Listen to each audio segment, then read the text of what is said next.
I was in fifth grade, so I was probably about 10 or 11 years old. It was like a normal school day.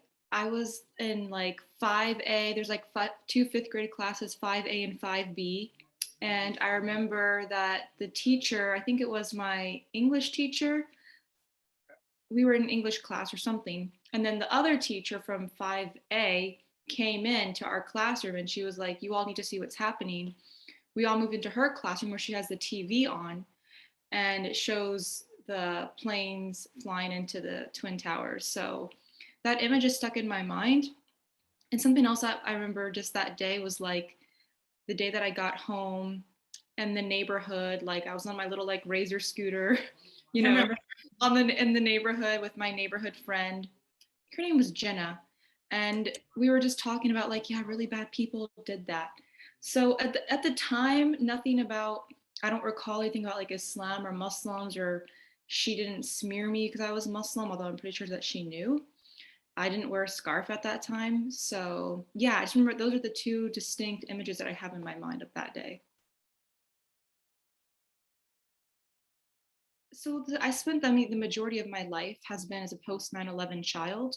Something that I do remember is two other things I remember. So when I was in seventh grade, a teacher who was like the history professor, and I was really honored by this. She was like, "I think Nora is the smartest person in this in seventh grade or in this school and middle school." I went to a private school, and then he said, "No, it's not her. It's somebody else, and I'm Amy."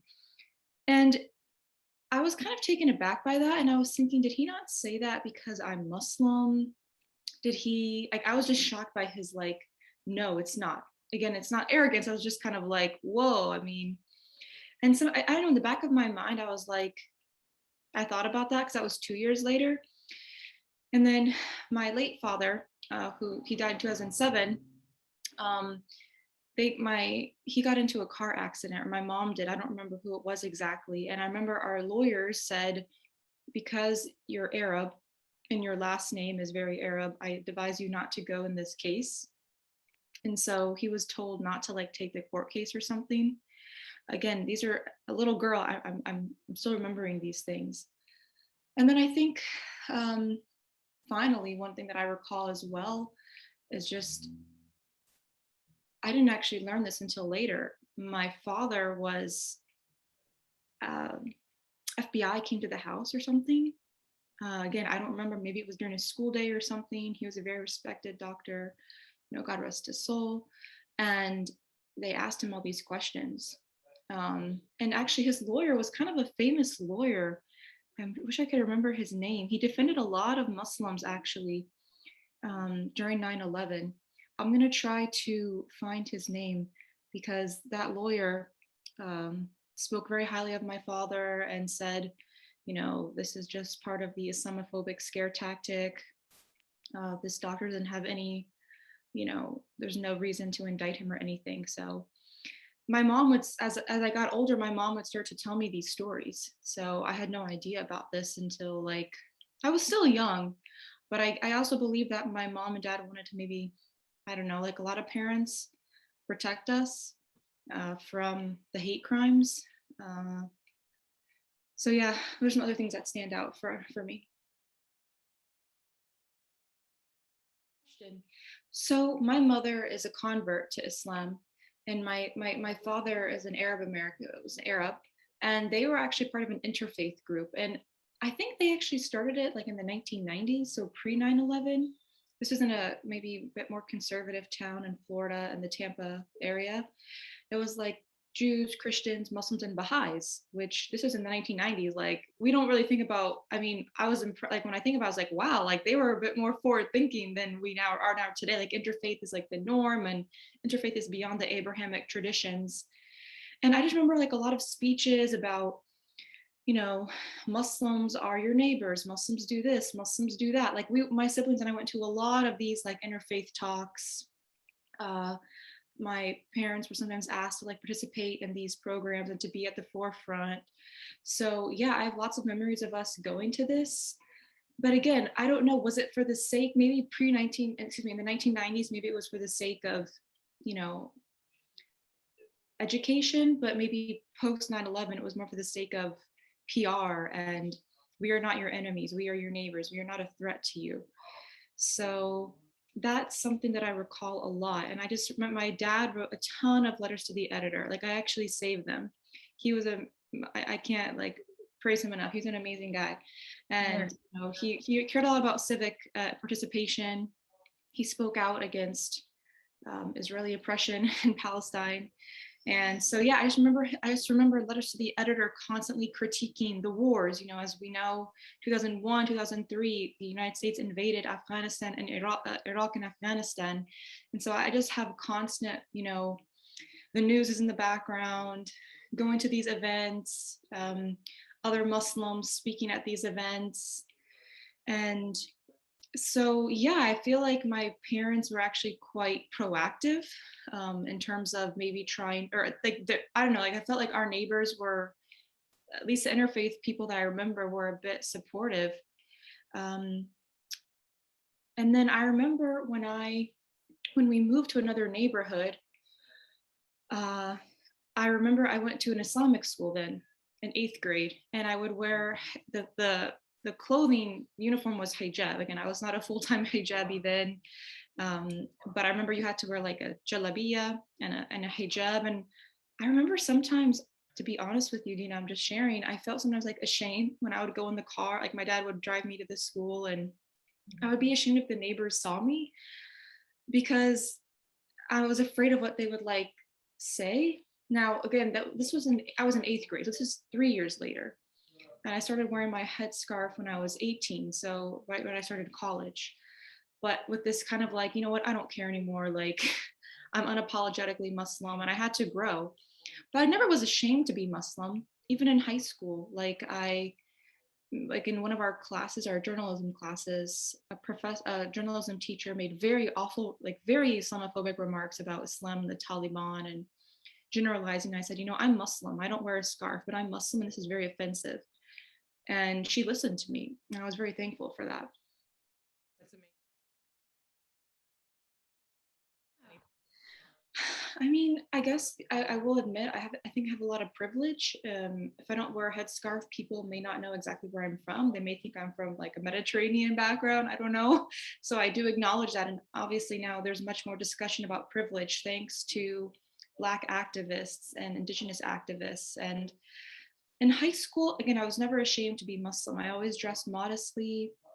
I, you know, was proud and I, you know, made sure that people knew. But there were not that many Muslims on campus. Many of the students who were there, their parents not taught, they worked at the MacDill Air Force Base, which was central command of the Iraq War. I mean, as I'm reflecting, I'm like, why did my parents move to this area? It's, you know, the immigrant suburb story. I think a lot of us, and I'm thankful, I'm not, you know, I'm just, I mean, they wanted a really good life for us. And I'm very thankful for that. But nevertheless, I'm still reflecting on how white of an area it really was. And so, anyways, there were some comments about Islam made in class. I remember when President Obama, excuse me, was elected president, someone drew uh, him on the board, like excitement. There were a lot of like young liberals at my high school who were, Okay. very pro-Obama, including myself. And someone said, "Put a turban on his head," and I'm just like, I don't remember if I said something to him or I was like, that is such an ignorant comment that you make. Like, first of all, Sikhs wear turbans, not Muslims. And I was like, you're so ignorant. This is in 2008.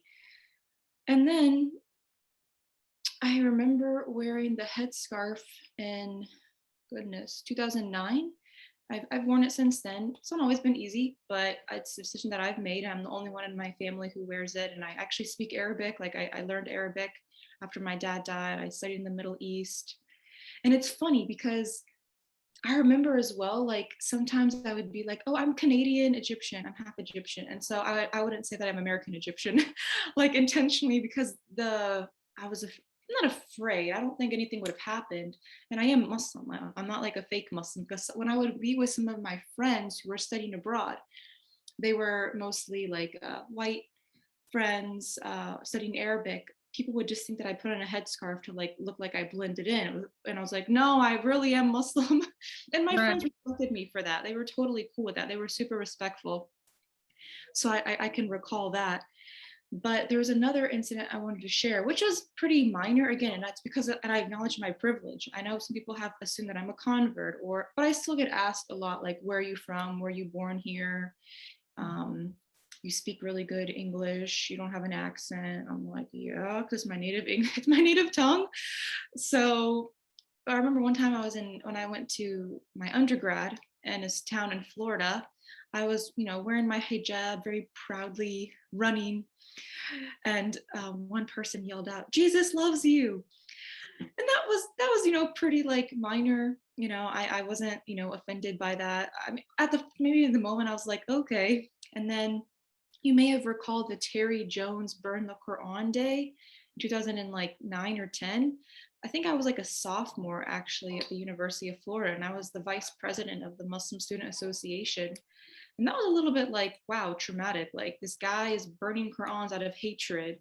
But the irony was that that's the proper way to dispose of Qur'ans, is that you're supposed to burn them. So it was just, again, at the time, like I was so thankfully very calm and very articulate, and talking to the media about this. And I mean, like my name was published and like as the representative of the MSA at the University of Florida, which had a ton of Muslims. This is in 2010, so 9 years after 9/11, when Barack Obama was still president. So yeah, as you can see, like a lot of my memories always are associated with like the politicization of Islam and Muslims and identity politics. I've never has my life felt threatened sometimes? I mean, no. I don't feel like I've ever, certain areas I try to avoid, like people will stare at you, or like on certain like July 4th celebrations, I don't like to go out if I have to, or like 9/11, like even this past, I guess, what was it, Saturday, I forgot what day it was. It was a really hard day for me. I think a ton of Muslims, because we have complicated grief, because our neighbors may have been mourning and wearing their USA shirts, but for us Muslims, we also mourned. People like Muslims, that Muslims died. Muslims were heroes in the 9/11 attacks. Muslims were also, victims and heroes, and we don't hear about that. And then, as you know, all these innocent Muslims died from invasions. Men were put in prison, Guantanamo Bay, guilty before innocent. So the best thing that I can describe it as is having complicated grief.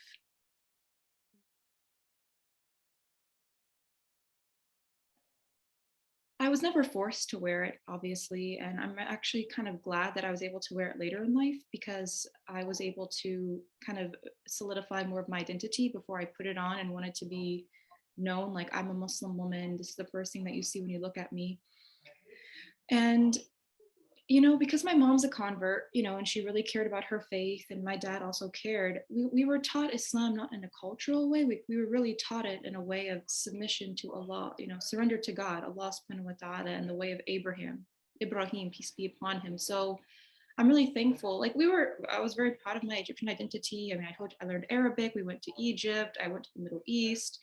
I love it, I'm very thankful for that. And I'm so thankful for my multicultural upbringing, which can also be challenging, because I have family members. So when I would my Christian family members, so like when I wore the hijab, I was a little bit nervous of how they were going to treat me. Were they going to shun me? Were they going to treat me differently?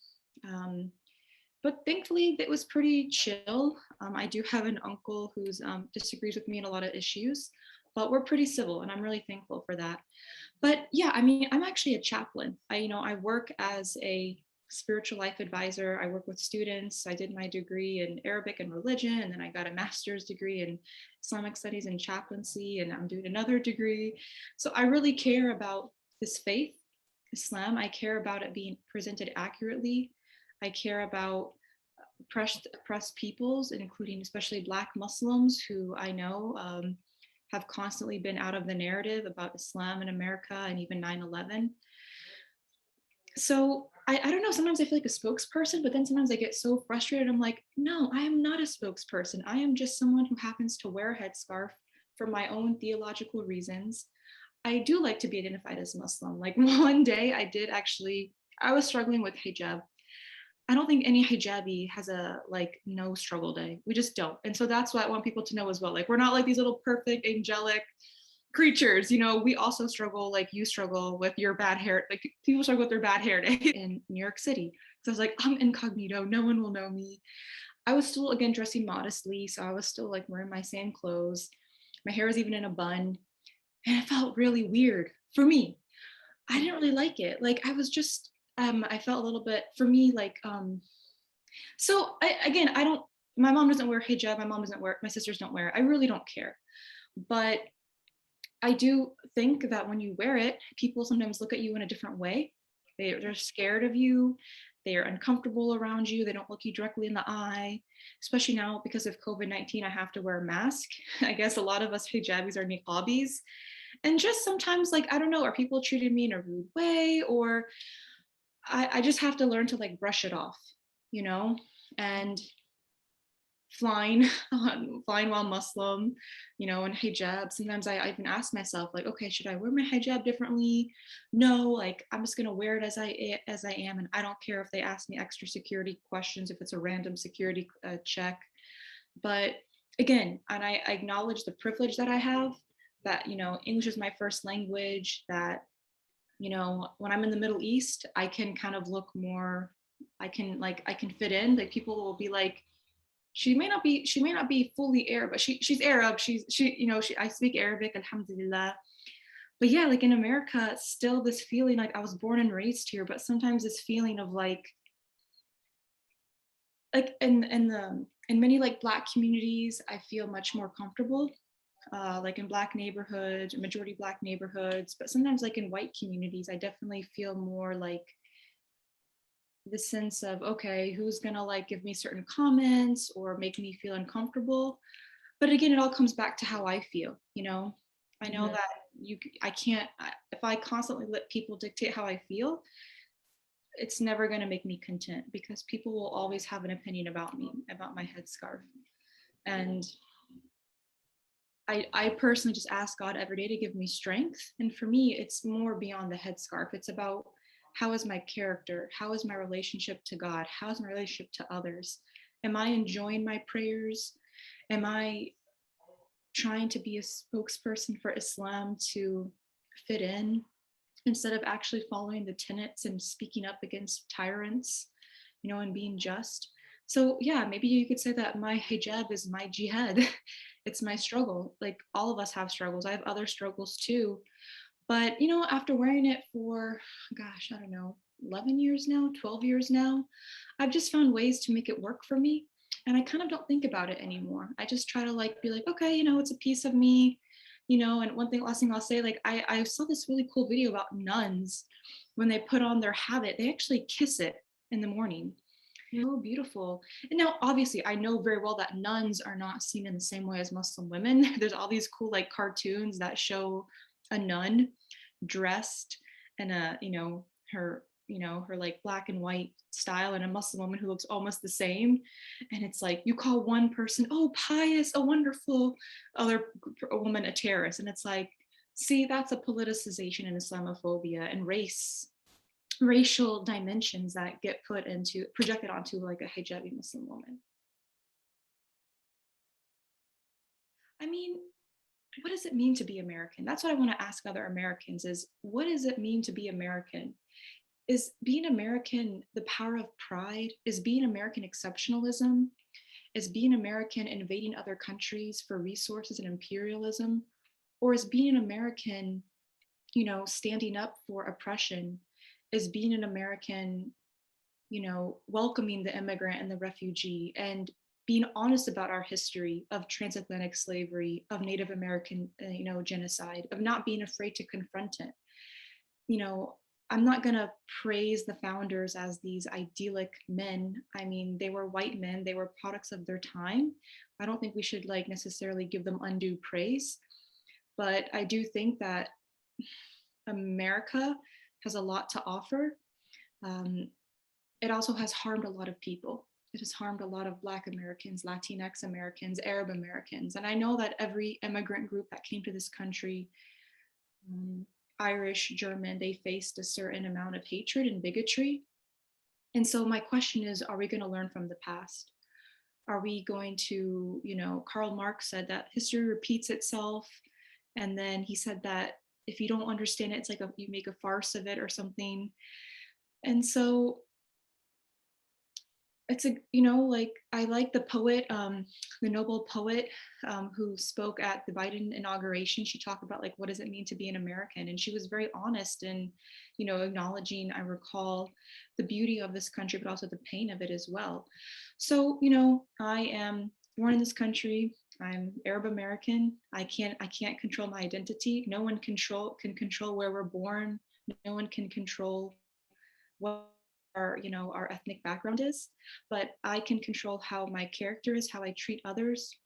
I'm a proud Muslim, which is someone who, I believe in God, and I surrender to God, and I believe in living a just and righteous life of impeccable character, of making sure as much as I can that my neighbor doesn't go hungry if I go to sleep. That's a prophetic saying, the Prophet Muhammad, peace be upon him, that I had an eating disorder. I played basketball. I lost my father. I go through pain, I like certain nail polish colors.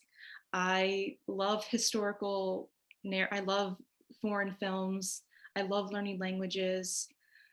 I love traveling and enjoying traveling in this country, but I'm also sometimes scared when I drive if I'm going to be treated a certain way or just feel uncomfortable. Um, but for me, that term global citizen, I know it sounds a little bit cheesy sometimes, but I feel like that's the beauty of my faith, is that we are told in the Quran, that the best of you in the sight of God is the most God conscious. It's not the white, the black, the richest, the most beautiful. It's the heart. And no one can tell you what's in your heart. That's why I will strive, I'm not always going to get it right, to treat you with kindness and courtesy as much as I can, and to not let hatred be a value that that I live with. I'm a human being, you know, I want to live a happy life, and happiness is different for a lot of people. For me, I want to just, I want to contribute to this country by, educating people about Islam and Muslims, and I care about climate change and politics of this country as well. But I also feel like we need a moral compass, and we really do need to get people different from ourselves. And I also one last thing is I will encourage people to watch the Netflix series called Human: The World Within, because it will show you that we as humans are so much more alike than different, and that if we can't agree on that, then I don't know what we're going to agree on. Because the human being itself, our biological nature, our makeup, we all come from pregnant mamas. Well, we all come from pregnant people. And so I encourage people to watch that and to reflect on that, and to really just take time to look deeply inside yourself, and to hopefully that will be something refreshing to reflect upon.